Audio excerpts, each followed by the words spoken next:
Imagine waking up in complete darkness. No sound, no air. Your chest is so tight it feels like it's going to explode. And then you realize you can't move because you're 6 feet underground. Now picture that happening not once but twice. This is the unbelievable true story of the man who cheated death in the most horrifying way possible and lived to tell it.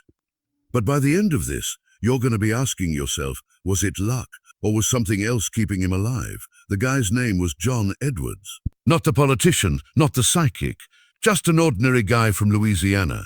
Grew up in a small town, worked construction, drank too much beer on weekends, and had that stubborn I'll figure it out attitude most of us know too well.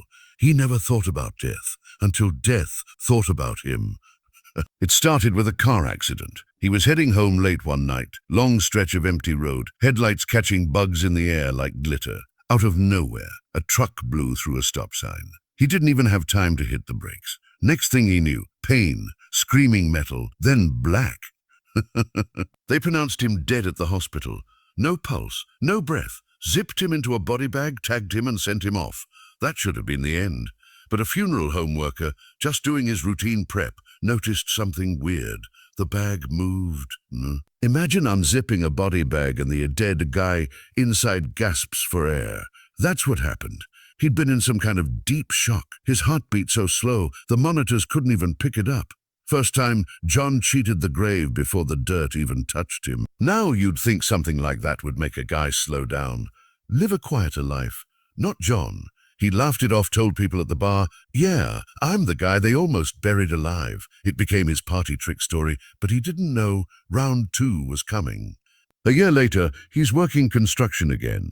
Hot summer day, pouring concrete foundations. He's down in a trench, about 8 feet deep. When the walls start crumbling, dirt doesn't fall like snow. It hits like water under pressure. One second you're standing, the next it's like a wave of mud slamming you into the ground. John was completely buried. The crew was screaming, shovels flying, but the dirt was packed so tight around him he couldn't even twitch his fingers. And here's the nightmare part. He was still conscious. He could hear them digging, hear them yelling his name, but his chest could barely move to pull in air. The weight was crushing. Minutes felt like hours. And then silence. Dirt packed over his face. Darkness. His last thought before blacking out was, not again. By the time they reached him, he wasn't breathing. No heartbeat. AMT worked him for 20 minutes before finally calling it. He was pronounced dead. Again. But here's where it gets insane. They took him to the coroner's office, started the paperwork. The nurse noticed something, a twitch in his hand.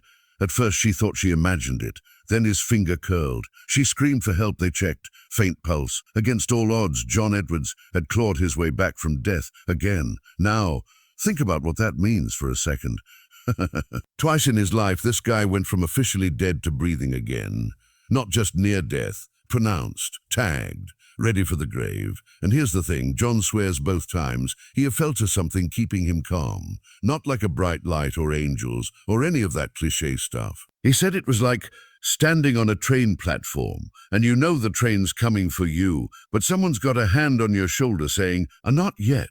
He didn't become a preacher, didn't write a best-selling book about the afterlife, but he did change. He started talking to strangers more, hugging people longer, telling his mom he loved her every single phone call. He said when you've been inside the box, literally, you stop caring about dumb stuff like who owes you $20 or what somebody said behind your back. And that's the real punch here. We all think we've got more time. We argue, we procrastinate, we say someday, like it's on the calendar. But John's story is a reminder. You never know when the ground might just open up under your feet. Twice, death came for him. Twice, it left empty-handed. If that's not a reason to live like your life's a borrowed gift, I don't know what is. Before we wrap this up, I want you to think about something.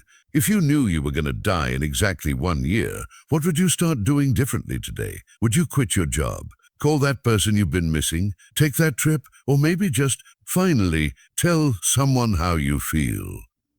Don't wait for your own buried alive a moment to figure it out.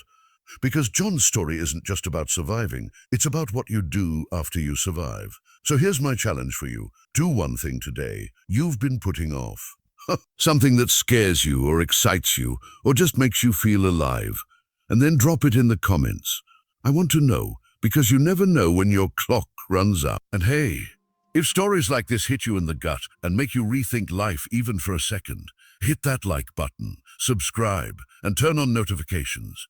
We've got more real, jaw-dropping stories that'll stick with you long after the video ends. Because in a world where tomorrow's not promised, sometimes the most important thing you can do is live like you've already been buried once.